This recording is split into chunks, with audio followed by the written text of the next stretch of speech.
If you work in quality control at a candy factory, you know strict safety regulations come with the job.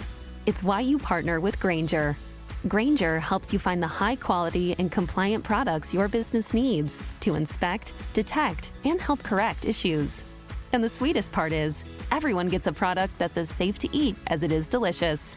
Call 1-800-GRAINGER, click Grainger.com, or just stop by. Grainger, for the ones who get it done. This is VSiN PrimeTime. Live from the Circus Sportsbook in downtown Las Vegas on VSiN, the sports betting network. It is PrimeTime, the longest show on the network for the next 4 hours. Hill, Matt Youmans here at the Circus Sportsbook, and we're going to talk a little bit of everything tonight. Hill, welcome into the show. I think we have you on the phone here to begin tonight, and you just saw one of the best basketball games, let's say one of the best NBA games you've ever seen in your life about 20 hours ago. Are you still jacked up from the Pacers-Knicks Game 1 at the Garden? Matt, what's going on? Should be a fun show. I am still in shock. I cannot believe that ball from Halliburton found its way through the hoop, and just the range of emotions to go from that ball going up in the air and everyone thinking the game is over and the Knicks won, to it coming down, going through the hoop, and everyone thinking the Pacers won, thinking it was a three, and then within a split second or so realizing we're going to overtime. And then in overtime, the Knicks are up 4 and a chance to go up to 6. You could question whether that was a goaltend. I think it probably could have, but no crying if you're the Knicks. You had plenty of chances to put the game away. I am still stunned. Just a remarkable comeback in a string of remarkable comebacks here for the Pacers. I can't remember, we're Yankees fans. We saw the whole Patriot dynasty. I can't remember a string of comebacks this unlikely from one team in this short of a span. We're talking 3 comebacks in the last 7 games that are just beyond comprehension. I mean, you're talking about 9 points with 50 seconds to go. Nobody wins that game in the NBA. The fact that this was won by the Pacers is just incredible. Yeah, we'll talk about the trends and the win probability percentage, which you're not going to believe later when we break this down. Well, I would say I was talking about some of the most unlikely comeback victories I've ever seen. Mitch Moss and I were just talking about it. Mitch is a Packers fan. He was talking about that playoff game between the Packers and the Seahawks. I kind of equate this to the Super Bowl when the Falcons blew the 28-3 lead to the Patriots. I also, on a bigger picture scale, kind of relate this to the Yankees blowing a 3-0 lead against the Red Sox in the 2004 playoffs. And you can relate to that. I could, and I was thinking about this series going forward. Mm-hmm. I was thinking about the Yankees in the World Series. Freddie Freeman hits a grand slam, stunned the Yankees in Game 1. And the Yankees really never got off the mat. Mm-hmm. If you're the Knicks, if you bet the Knicks for the series, and you have a future on the Knicks, whatever, you're hoping that's not the case. You're hoping you don't look back a week from now, 10 days from now, and say that collapse in Game 1 cost them the series and they never recovered. I don't think that's the case. I think the Knicks are a tough team mentally. Thibodeau's a tough coach. I think they'll bounce back in Game 2. But it is in the back of my head, the parallels between the Freddie Freeman grand slam and the Halliburton shot. You just wonder if the Knicks, now look, they're pro athletes, they're paid. If it's 1-1 after 2, you kind of forget about everything and you just move on with what should be a long series. But it did cross my mind, the parallels between the Freddie Freeman grand slam and the Halliburton shot there in Game 1. Yeah, the Yankees never did quite get off the mat after blowing Game 1 in L.A. to the Dodgers in last fall's World Series. And we'll see if the Knicks can bounce back from that choking debacle in Game 1. Choke 2.0, I thought the New York Post had a great back page, as usual, on that, but we'll dig into that one a little bit more. We got to talk about what's going on tonight. Well, I noticed your tweet last night when you said that game was one of the best you've ever seen, talking about Pacers-Knicks. I don't think T-Wolves Thunder can live up to that tonight, but hopefully we have a better game than we did in the series opener. Right now, OKC, an 8.5 point favorite here at Circa and DraftKings, 8 at some other spots in the market. Total of 217 is what we'll call it. Now, the T-Wolves led the Thunder 48-44 at halftime in Game 1, and OKC pulled away in the second half to win 114-88. Will, are you tempted to play a version of the zigzag tonight and take the points with the T-Wolves, or are you just going to sit this one out? Going to sit this one out. If anything, I would never – it's tough because the line was 7.5 all day. I don't want to sit here advise our listeners to take a bad number. If I had to take it or lay it, I would probably lay it. I don't like this matchup for Minnesota. I was surprised with everyone before the series saying this line was disrespectful to Minnesota and that, the line shouldn't be this high. Minnesota, it can be sloppy. They can be turnover prone. And Oklahoma City, with their great transition defense and offense, is the wrong team you want to be turnover prone against. I understand Minnesota's going to shoot the three probably better than they did in game one. And they missed a lot of corner threes, which are typically high percentage shots. I understand all that, but I just think Oklahoma City's really good. And I think that was the chance for Minnesota to steal the game. They're up 4 middle of the third quarter. They had Oklahoma City off a long, exhausting 7-game series, short prep, short rest, and they still got blown off the floor. So I'm not in any hurry here to take the dog and take Minnesota plus the points. Yeah, I thought the T-Wolves were going to be live dogs in this series, and they were live for the first half of game one and then played dead in the second half. We'll see if they come back tonight. Very similar situation for me. I'm going to sit this one out unless I see an opportunity in live betting that I feel like jumping on. I did not take the 8.5 that's out there at DraftKings and Circa with the underdog T-Wolves tonight. Total of 217 in that one. And we got a lot to talk about on this show tonight. We're also going to hit on, it's been a big day here at Circa and VSiN. Derek Stevens sat in with Mitch Moss and Paul Howard on Follow the Money and announced the guarantees for the Circa Sports football contest this fall, the Million, the Survivor, and a new contest that was unveiled by Derek. And we'll get to that here later in the hour. Well, quickly on baseball here. We have a schedule that's mostly underway. We have a game that's going to start next hour. I wanted to throw the Yankees game at you because this game actually was over before I paid attention to it today. And I saw the final score and I read the box and I thought it was like an April Fool's joke. There's no way the Yankees game played out like this today. Yankees 1, Rangers 0, and Jordan Vivas hit his first career homer, and that was the only run scored in the game today. Did you watch the Yankees behind Carlos Rodon, minus 150 favorites, under the total of 7? Did you watch the Yankees beat the Rangers 1-0? I did watch a good portion of this game, early 12:30 start here on the East Coast, yep. Which those are fun when you're home, but then you look up at night and there's not as much to watch. There's not as much baseball on, so you can't have it all. I thought that, look, they played a good game. Texas had all sorts of troubles hitting the ball. They lose DeGrom start. They lose Eovaldi start. They get swept. That's a team you'd expect to have a better offense than this. That's a really good 1-2 punch with DeGrom back and Eovaldi, but they just have not been able to get the bats going. I would say the biggest takeaway for this game from a Yankees perspective, Devin Williams appears to be back on track. Now, it's not in the closer role. It was a setup role. He came in today, 8th inning in a 1-0 game, got 1-2-3. I believe it's 8 of 9 appearances since he was demoted from closer that have been scoreless. So if you can have Devin Williams back, the pitcher you expected, the pitcher he was from Milwaukee, combine that with Luke Weaver, Loizaga's back. I know Cruz is on the IL now, but that's supposed to be short-lived, or it's thought to be short-lived. Looking at a hell of a bullpen, and they have enough offensively around Judge with Goldschmidt and Bellinger, and last night Dominguez got the job done. I'm cautiously optimistic. I didn't think I'd be. I think you and I both agreed once they lost Soto, they pivoted nicely. I would say they've even exceeded my expectations with the fact that they haven't gotten Stanton, they haven't gotten Cole. They have, got nothing out of those guys. They're not getting anything out of Cole this year, and we'll see about Stanton.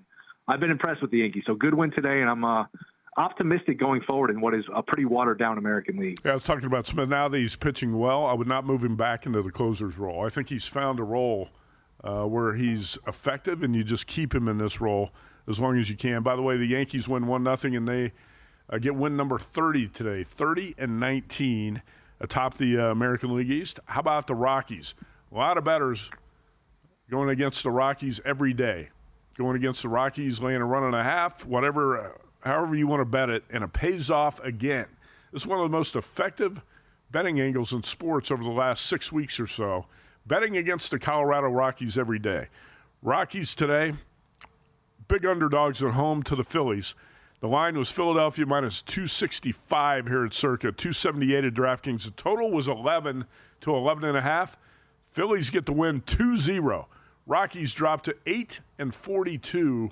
The worst start ever in MLB through 50 games. Worst start ever in history through 50 games. 8-42. Rockies fall, and they fall by 2 runs today. Will, we got one game starting later tonight in baseball. We don't have a lot to talk about tonight on the card. Mariners and Astros. Lance McCullers, a home underdog. The Mariners are starting to get hot. They're heating up a little bit here, and they're road favorites, minus 133. Total is 8.5. Do you have anything on the late baseball game for those who want some action tonight? Do you have anything you can recommend in Seattle, Houston?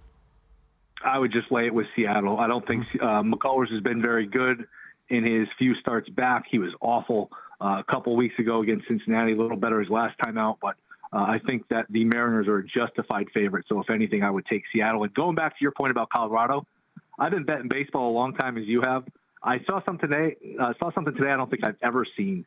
The Rockies before the first pitch were plus 3.5 on the run line at DraftKings, minus $1.25. I don't think I've ever seen a plus 3.5 in a Major League Baseball game. Maybe in a college game, not in a Major League game. Well, that was with a total of 11 to 11.5, and that's why that 3.5 is up there when you have a high total like that, and then the game turns out 2-0. You know, I know there are bettors laying 2.5 runs against the Rockies on a routine basis. Today, taking 2.5 or 3.5, if you did that, paid off, but it's a hard way to make an easy living if you're betting against or if betting on the Colorado Rockies games, or you're betting on the Rockies trying to find value in the underdog. We got one game on the ice tonight, and it's Florida, Carolina. The Panthers draw first blood in this series, up 1-0. Carolina Hurricanes minus 128, total of 5.5. And we will talk about that game a little bit more. Puck drops in about 50 minutes in Carolina for Game 2 of the Eastern Conference Finals. So Derek Stevens in studio a little while ago today announced the guarantees for the Circa football contest in the fall, and it's bigger and better than ever, as you would expect. That's the way Derek does things. We're going to have a video clip we'll show you to replay the highlights of Derek's announcement today. Going to be talked about for the next 2 months. The biggest football handicapping contest in the world right here at Circa Sports. Quick break here on VSiN PrimeTime. Will Hill, Matt Youmans back in a couple minutes. Stay tuned to the Sports Betting Network.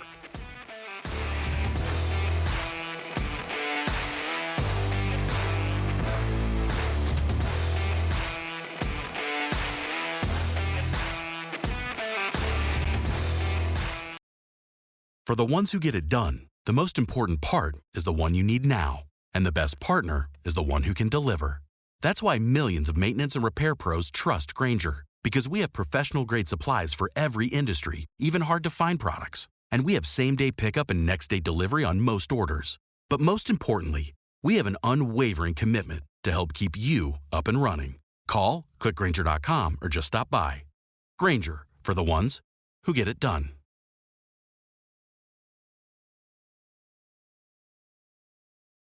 This is VSiN PrimeTime on VSiN, the Sports Betting Network.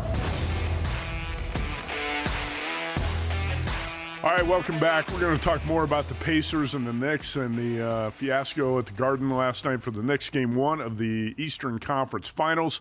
Take a look at this back page of the New York Post today. For a long time, VSiN had an affiliation with the New York Post. In fact, I wrote betting columns for the Post for a few years. Nobody does a better job with the headlines and the photos and playing it up than the New York Post. Choke 2.0. Look at these photos of Reggie Miller from about 25 years ago and Tyrese Halliburton from yesterday. Halliburton's got the choke down perfectly. Even he's got the right arm on top of the right hand over the left, just like Reggie Miller uses a choke sign so long ago. Choke 2.0. Epic collapse, crushes Knicks in frighteningly familiar fashion in Game 1, 138-135 in overtime. That game flying over the total. Pacers set a fast pace, and obviously a big comeback from 17 down in the fourth quarter to win that one. And we're going to talk more about that game here in a minute. Right now, we got to preview again the primetime game of the night. The lights are on and the stakes are high. It's the primetime game of the night.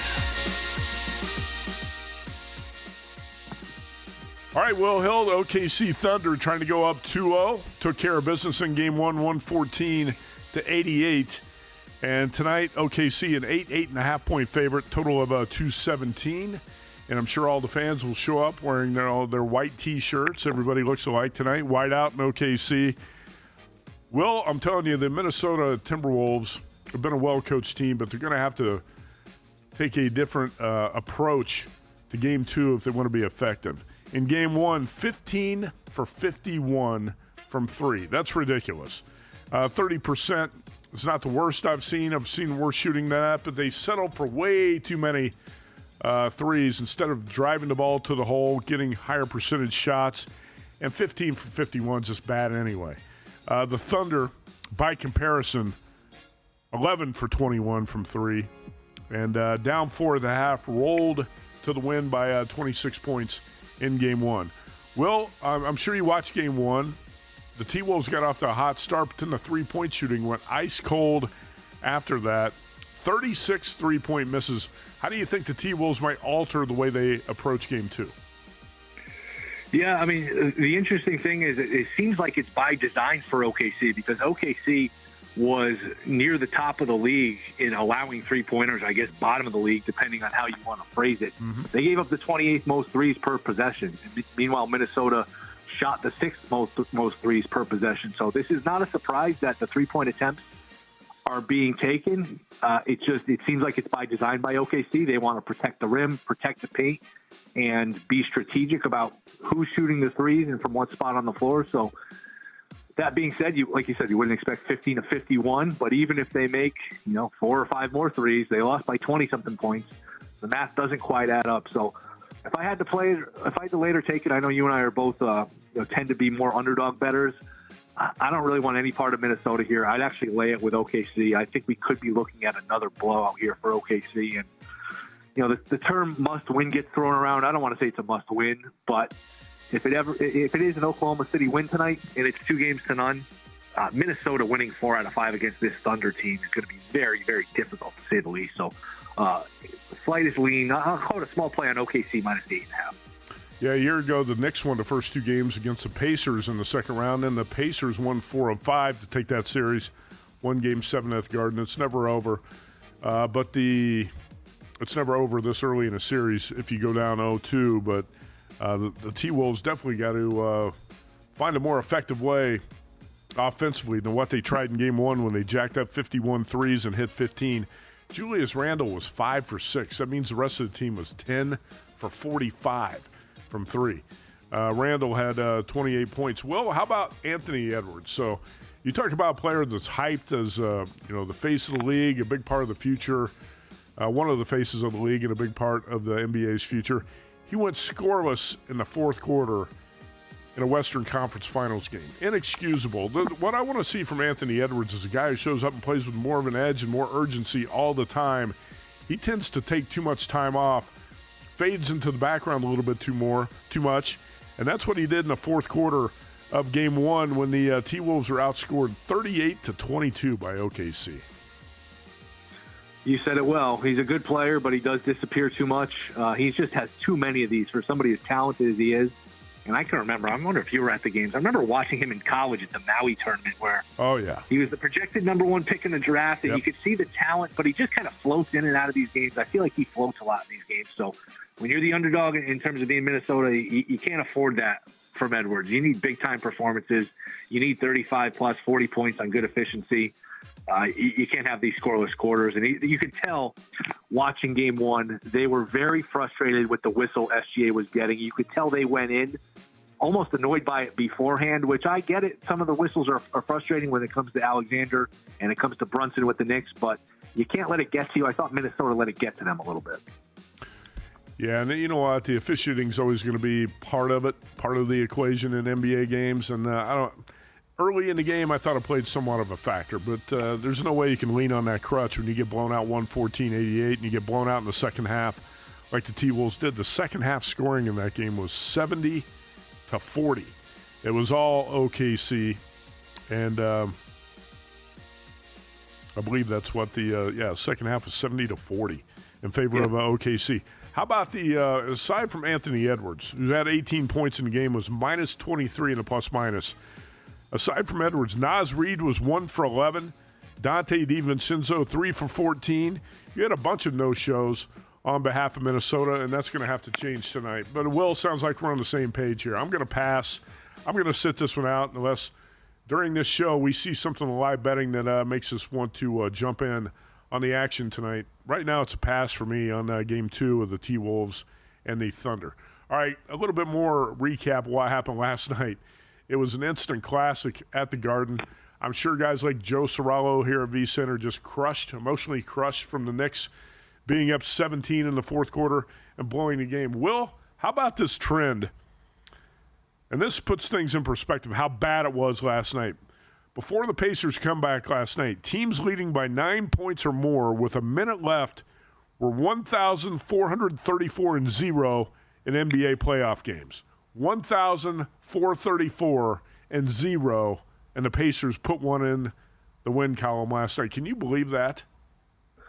I'm still in shock. I still can't believe it. And after just the ridiculous flurry of threes from Naismith, three after three after three, it was still a 5-point game with 28 seconds left, and the Knicks had the ball, so you needed a miracle just to get it to 5 with 28 seconds left.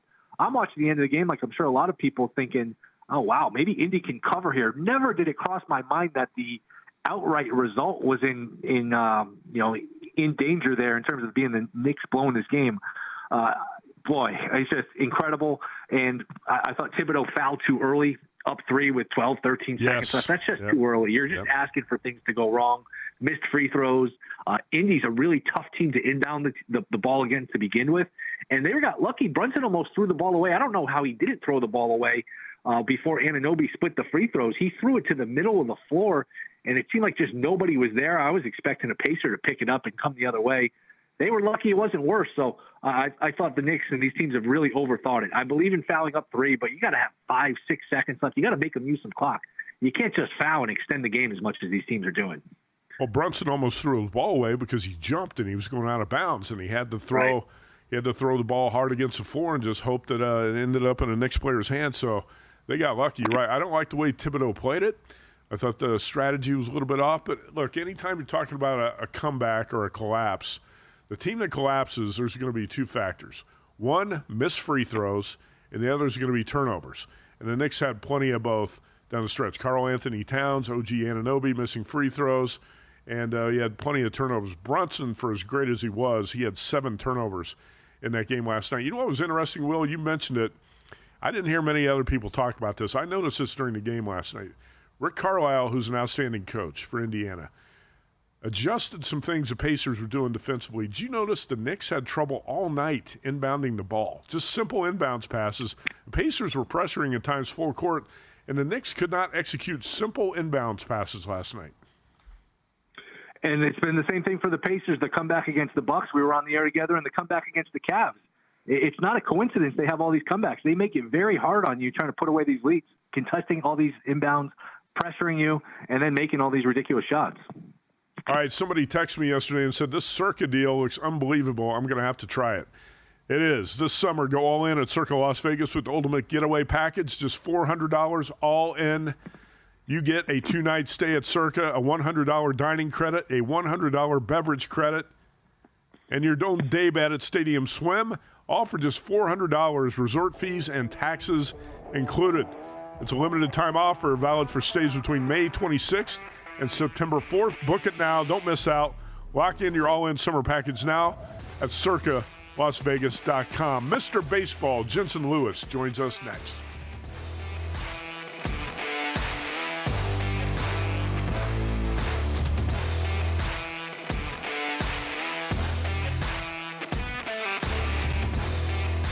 This is VSiN PrimeTime on VSiN, the sports betting network. All right, Matt Youmans, Will Hill back here on VSiN PrimeTime, and Will's going to sit this one out. We're trying to get his technical difficulties fixed. Let's welcome in Mr. Baseball. I call him the machine gun because he fires. He's got action all over the board every day. Jensen Lewis joins us now on the Progressive Guest Line from his home in Ohio. Right, Jensen? How you doing tonight? Great to be with you as always, Matty. And we loaded the clip and we unloaded again here. I got to tell you, this is my favorite time of the year because we get that crossover outside of football. Obviously, we get that crossover of postseasons here in the NBA and the NHL. I know you and Will talking about just the epic nature of that meltdown from the Knicks last night. So we'll see if we get an encore here from the Thunder and the Wolves as well. Did you fire on tonight's NBA game? Or are you going to bet it live? Yeah, I took and I may get hurt here a couple of ways, but I'm willing to stand up and try and take it.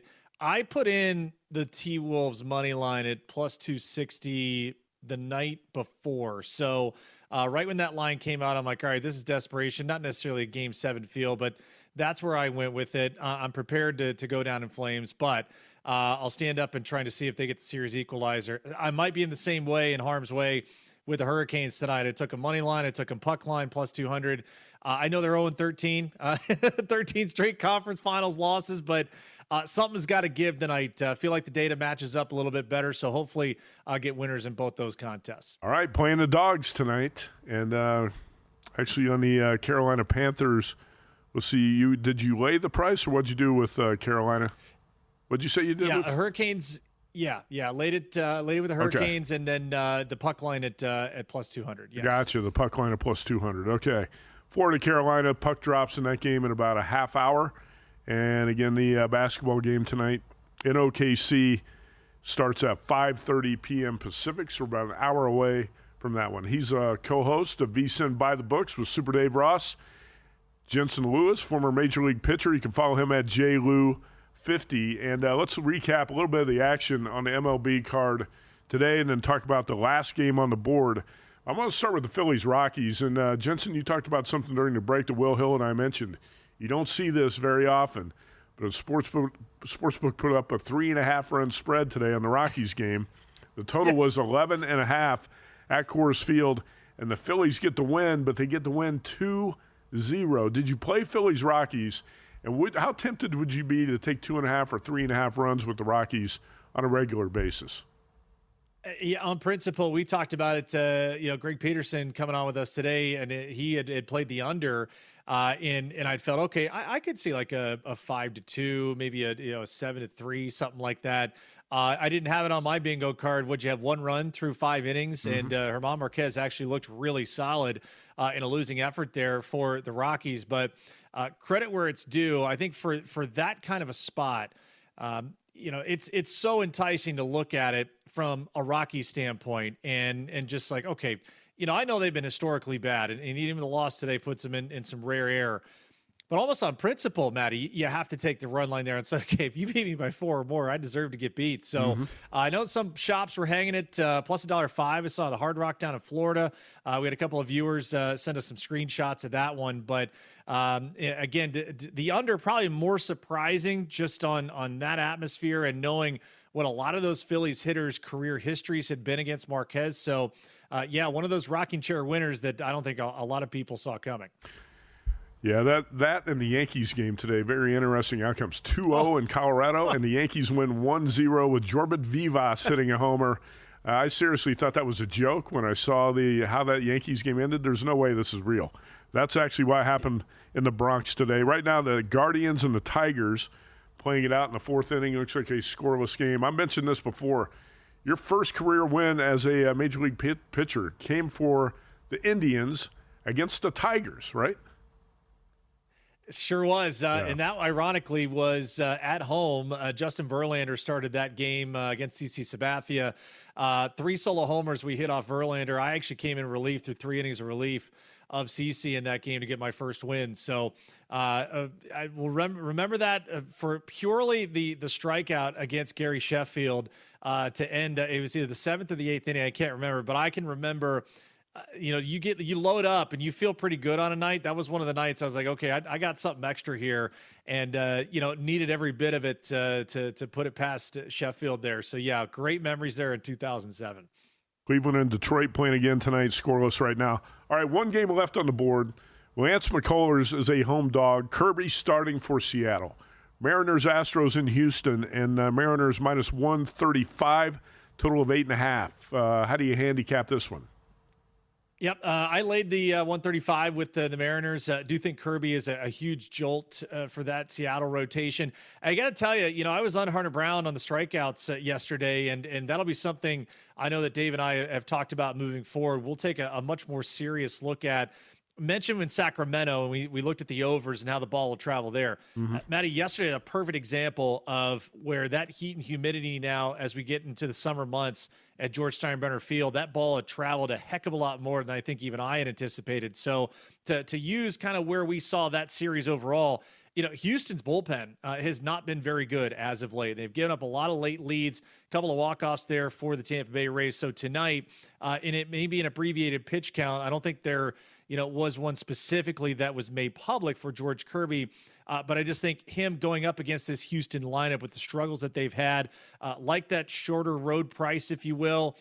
No play on the total for me, just kind of anxious to see where McCullers' command is now, just a handful of starts off the IL. But I do like the Mariners side to get it done tonight. Jensen Lewis with us, breaking down MLB on Thursday, and we're going to take a look ahead to Friday. By the way, you mentioned Sacramento. The total was 10. Tyler Anderson against Luis Severino, and the Angels win again. The red-hot Angels get the win, 10-5, flies over the total. Is that something you've been looking at when it heats up, playing overs in those A's games in Sacramento?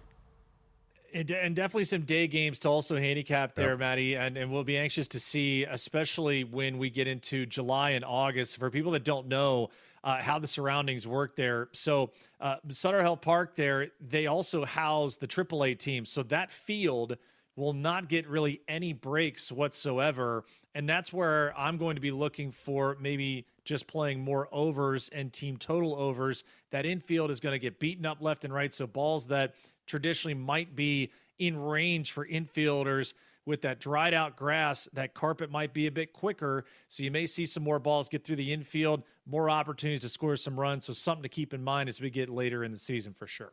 Great point there. Okay, let's take a look at at least 2 or 3 games here on the Friday card. Paul Skeens was great the last time out for Pittsburgh, Jensen. 8 innings, 3 hits. Not good enough. You got to be near perfect to win. He's starting for the Pirates. He lost 1-0 in that game. Milwaukee at Pittsburgh, Freddie Peralta against Paul Skeens. What are you thinking for that matchup on Friday in Pittsburgh? Yeah, we'll have that'll be part of our Daily Diamond tomorrow too. So a little sneak peek into that. We'll probably be playing a Paul Skeens strikeout parlay, more likely with Zach Wheeler with the Phillies. So 2 aces, actually the top 2 guys right now outside of Yoshi Yamamoto as betting favorites for the National League Cy Young Award. Listen, it's pretty simple. I mean, when you look at what Skeens has been able to do and kind of rebound after not necessarily a shaky start, for his pedigree, but a guy with command issues that, has just kind of come up a time or two, that's gone by the wayside. Back to the swing and miss. It's not the 9, 10, 11 strikeouts, but you're still getting at least half a dozen. So would definitely look at the props there to see what they hang at various books, what those prices are. 6 or more feels like a gimme there against a Brewers team that from an offensive standpoint has actually been pretty good. I know they're leading 4-1 right now as they head to the bottom of the 4th, but I think it's an advantageous spot if you want to look for a Paul Skeens strikeout ladder. Yeah, Skeens, 8 innings, 3 hits, 1 walk, struck out 9, not good enough, and that 1-0 loss last time out. Clayton Kershaw went 4 innings, allowed 5 runs in his first start back. Let's talk Dodgers-Mets at Citi Field on Friday. Kershaw against Griffin Canning. How do you handicap that matchup on Friday? You've got a ridiculously bad offense right now in the Mets going up against a Dodger rotation, Matty, that has been beleaguered by injuries left, right, and center. And they're trying to get themselves righted here in the next couple of weeks. So, depending on what the weather conditions, I'll maybe wait a little bit more towards game time and kind of see also what those lineups are for both Carlos Mendoza and Dave Roberts. They've been trying to both figure it out, not only from the Mets side there about what's going to work. Will Juan Soto actually swing at some pitches tomorrow night remains to be seen. But, man, a Mets offense that could possibly be hitting a great stretch. Matty, look at that homestand, 3-team homestand for the New York Mets coming home. Dodgers, White Sox, Rockies, they should be able to get right in that stretch, no question about it. All right, catch him at 4 a.m. Pacific with Super Dave Ross on VSiN by the Books, Jensen Lewis, and I'm sure you're going to have plenty of time to break down the entire Friday baseball card on the Friday show. Hey, man, appreciate you jumping on here on Thursday night. Anytime for you, buddy. All right, that's Jensen Lewis. VSiN by the Books. Check it out. Great morning show with Super Dave Ross. Will Hill is going to rejoin the show after a quick break. So stay tuned here to VSiN PrimeTime. We're going to talk a little bit more about the Knicks And can they bounce back? We'll hear from Tom Thibodeau, coach of the Knicks.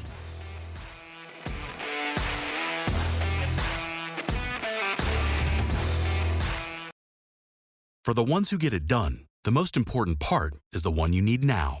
And the best partner is the one who can deliver. That's why millions of maintenance and repair pros trust Grainger, because we have professional-grade supplies for every industry, even hard-to-find products. And we have same-day pickup and next-day delivery on most orders. But most importantly, we have an unwavering commitment to help keep you up and running. Call, click Grainger.com, or just stop by. Grainger, for the ones who get it done.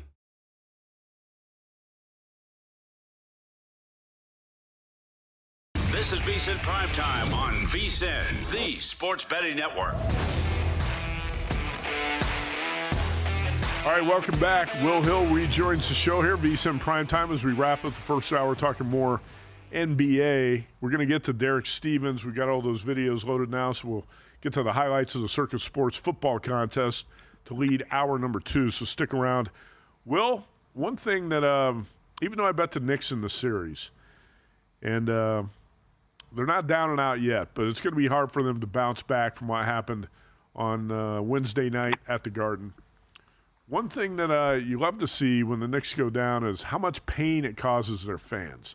They've got some of the most arrogant fans, and fans that belittle Indiana. I know Wes Reynolds takes it personally when they talk about the Knicks versus the Hicks, and they take shots at the state of Indiana. I know it had to be a very satisfying win for Wes Reynolds in Game 1 of the series. Not to mention the Pacers, I believe, are 5-3 all-time in playoff series against the Knicks, this being the 9th meeting between the teams in the postseason.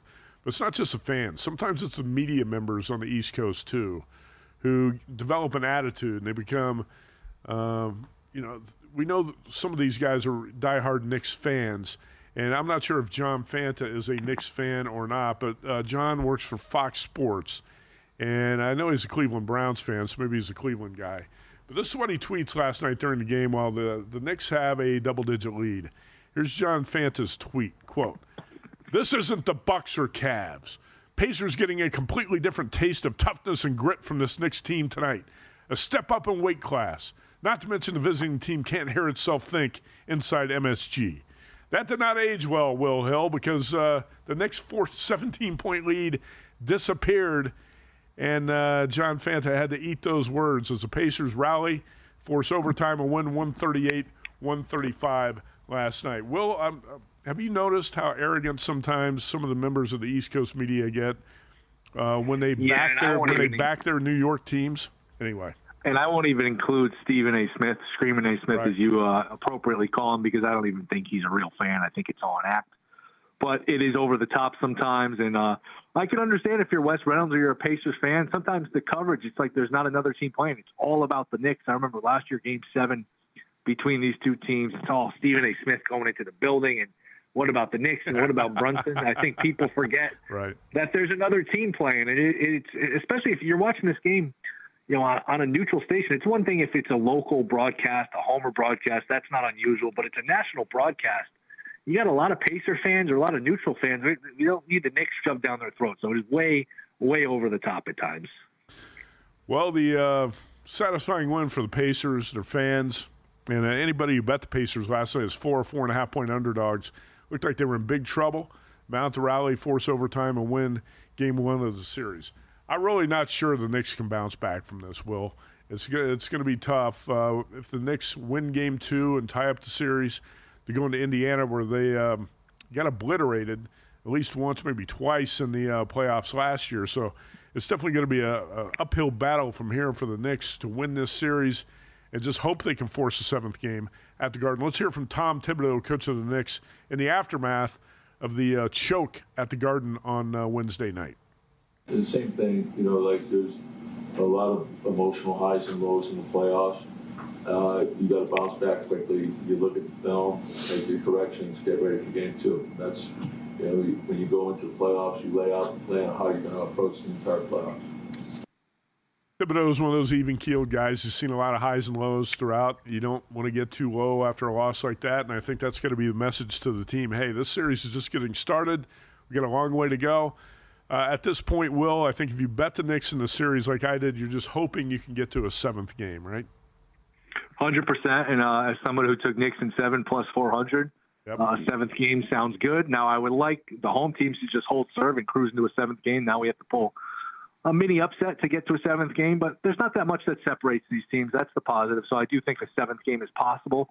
The Knicks can win on the road, but certainly a devastating loss. I mean, no other way around it. A devastating loss. Plus, the fact that the Pacers play 9-10 guys and the Knicks are the thinner team, and this game went to overtime, you wonder and you worry if you're, from a Knicks perspective, not just about the emotional toll, which can sometimes be hard to quantify, but the physical toll in the much deeper Indiana team, which just presses you 48 minutes or more and just is a relentless basketball team. So we haven't really talked much about game 2 yet. I would still lean towards the Knicks winning. I'm not dying to lay 5.5 with this team, but I would expect the Knicks to bounce back and win game 2, but it's nothing I've bet yet.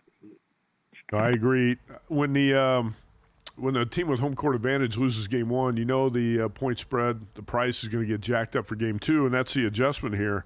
Is 5.5 to 6 here at Circa. Knicks -6. Same with the Superbook here in Vegas. DraftKings at 5.5. Total 225.5. And that game was on a fast pace last night. How about the Pacers shot 9 for 9 to start the game and trailed at the end of the first quarter. So the Knicks bounced back from that poor start or the slow start last night, led at the end of the first quarter, and obviously collapsed at the end of the fourth. But the Knicks, you talked about the price being jacked up to a Knicks -6. It's also going to be inflated in the first quarter and the first half because you got to think the Knicks are going to come out with a lot of urgency after blowing that game, and that's typically the way bettors want to play it. They want to play the home team down 1-0 in the series in the first quarter, first half, and they're going to bet a team on the money line in game 2, and that's why the price has been raised for Friday nights. It's actually Friday night's game 2 at the Garden. All right, so of all the calls last night, Kevin Harlan's awesome. Kevin Harlan's call at the end when Tyrese Halliburton took what appeared to be a 3, bounces off the back of the rim high. I mean, this is like something you would see in a movie with a high bounce off the back of the rim, and it's like time stands still, and you wonder if the ball's going to drop in or not, and everybody's holding their breath. Drops in. Kevin Harlan had a great call at the end. Reggie Miller was just laughing the whole time. He didn't say much of anything. I think he was probably having flashbacks to what he did about 25 years ago, beating the Knicks at the Garden. How about this Korean radio call? It might have been a TV call, but the Korean call of what happened at the end of regulation on Tyrese Halliburton's shot last night. You've got to hear this. 할리버튼 5초, 할리버튼 갑니다. 4초, 3초, 2점을 노리나요? 자, 빠져나가면서 할리버튼 쏩니다.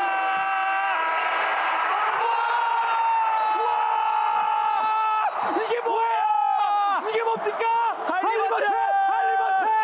할리버튼의 초크 세레머니까지.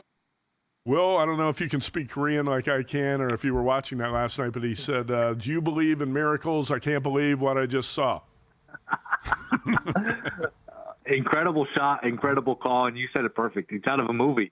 I mean, I've never, with all the basketball we've watched, I can't remember a shot going up that high and coming down and going through the hoop. I'd given up on the shot. I just said, oh, back of the rim, it's off, it's over. And then it comes down.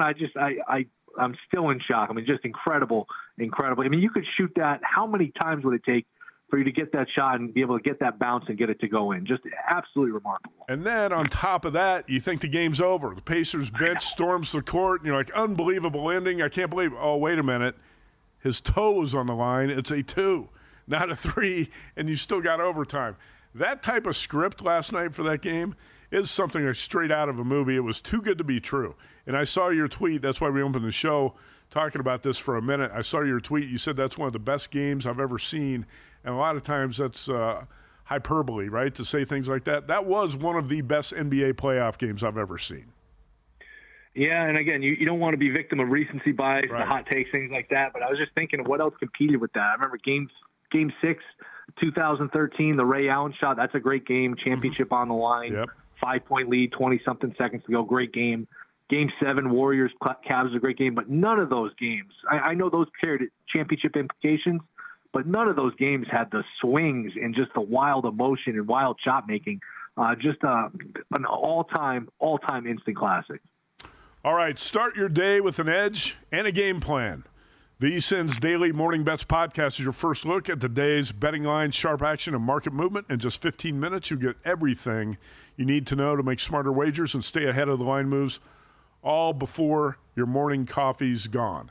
I never drink coffee, but I know some people do. Hosted by VSiN's team of trusted betting experts, the Daily Morning Bets podcast is fast, focused, and built for bettors like you.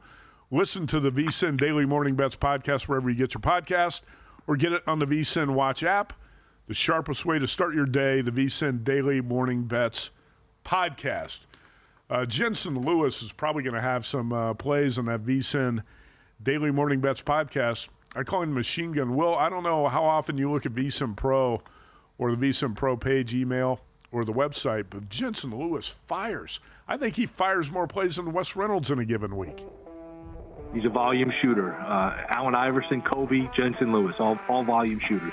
He's a sharp handicapper, too, especially with baseball, and appreciate Jensen Lewis jumping on the show here on a Thursday night. Quick break. Hour number 2, Will Hill and I get hyped up for Game 2. T-Wolves, Thunder, and OKC. This is the Sports Betting Network.